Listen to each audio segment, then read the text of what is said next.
સંપત્તિ છે. એટલે મોટા ભાઈએ શું કર્યું કે બંનેના વાડાની અંદર બે ઓઘલા મોડેલા હતા. ઓઘલા એટલે પૂરા હોય અને એનો સમૂહ હોય એનો ઓઘલો કહેવાય. હવે આ મોટા ભાઈને વિચાર આવ્યો કે નાના ભાઈ પાસે સંપત્તિ ઓછી છે તો રાત્રે 2 વાગે ઉઠે મોટા ભાઈ, કારણ કે સંપત્તિ ભગવાને અઢળક આપેલી.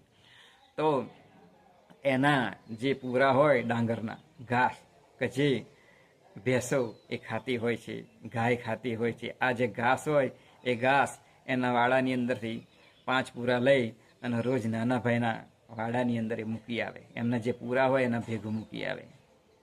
હવે પેલા નાના ભાઈને વિચાર આવ્યો કે ખરેખર રોજ મારા આ વાડાની અંદર આ 5 પૂરા કોણ મૂકી જતા હશે. એટલે નાના ભાઈએ એક દિવસ વિચાર કરી અને રાત્રે જાગરણ કરીને જોયું તો મોટા ભાઈ એ નાના ભાઈના જે હતો વાડો એની અંદર 5 પૂરા મૂકી જતા હતા. એટલે આ નાના ભાઈએ મોટા ભાઈને પૂછ્યું કે ભાઈ આ તમે કેમ મૂકી જાવ છો મારા વાડાની અંદર પૂરા? ત્યારે મોટો ભાઈ કહે છે કે બેટા, તારે 2 દીકરા છે, તારી પાસે પૈસા નથી, તું સારું એમને શિક્ષણ આપવા માટે તારી પાસે પૈસા નથી, એમને લગ્ન કરવા માટે તારી પાસે પૈસા નથી, એટલે હું તારા વાડાની અંદર રોજ 5 ડોગરના પૂરા રાત્રે એ હું મૂકી જાઉં છું મધ્યરાત્રિ.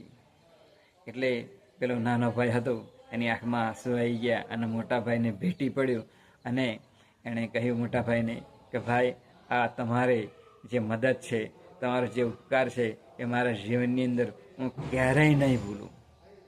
આમ એકબીજા ભાઈઓ જો એકબીજાને મદદ કરતા થાય તો કોઈને તકલીફ પડે નહીં.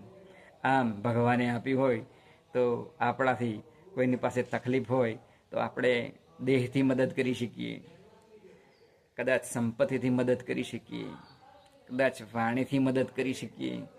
આમ આપણે એકબીજાને મદદ કરતા થઈશું તો ખરેખર સામી વ્યક્તિને પણ આનંદ આવશે અને આપણને પણ એક આનંદ આવશે. હવે મિલન, બીજો મુદ્દો છે મિલન. જ્યારે કોઈ સગા સંબંધી મળતા હોય તો એમને કેટલો આનંદ થતો હોય છે. જ્યારે હરિભક્તો પણ મળતા હોય, એકબીજાને મળતા હોય તો કેટલો બધો આનંદ થતો હોય છે.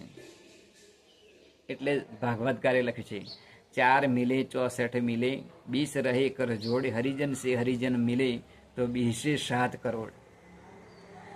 જ્યારે 2 ભક્તો મળે ને ત્યારે બંનેની અંદર 3.5 કરોડ એ નસો હોય એ પુલકિત થતી હોય છે, રોમ રોમ એના પુલકિત થતા હોય છે. માટે જ્યારે એકબીજાને મળીએ ને